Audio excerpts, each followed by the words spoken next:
ഈ ഒരു ക്വസ്റ്റ്യനിൽ ഫസ്റ്റ് പറഞ്ഞിരിക്കുന്നത് പി ക്യൂ ആയി മാറുന്നത് compounded half yearly with a rate of interest R എന്നാണ് പറഞ്ഞിരിക്കുന്നത്.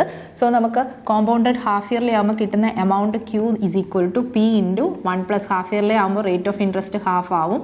അതുപോലെ എൻ എന്ന് പറയുന്നത് 2 ആവും. സെയിം ക്യൂ നമുക്ക് compounded annually with a rate of interest S എന്ന് പറഞ്ഞിട്ടുണ്ട്. So P into 1 plus S by 100 whole raise to 1 എന്ന് വരും.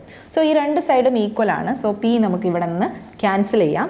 സോ നമുക്ക് കിട്ടുന്നത് 1 plus R by 200 whole square equal to 1 plus S by 100 എന്ന് കിട്ടും. ഇവിടെ നമുക്ക് ഒരെണ്ണം സ്ക്വയർ ആണ്. സോ അപ്പുറത്തെ സൈഡിൽ ഞാൻ എസ്സിന് 21 എന്ന് ചൂസ് ചെയ്തു, ഒരു സ്ക്വയർ നമ്പർ ആവാൻ വേണ്ടിയിട്ടാണ്. സോ എനിക്ക് വരുന്നത് 1 plus R by 200 whole square is equal to 121 by 100. ഇനി ഞാൻ സ്ക്വയർ റൂട്ട് എടുത്തു കഴിഞ്ഞാൽ 1 plus R by 200 is equal to 11 by 10. ഇത് ഞാൻ സോൾവ് ചെയ്ത് കഴിഞ്ഞാൽ എനിക്ക് ആർ ഇസ് ഈക്വൽ ടു 20 എന്ന് കിട്ടും.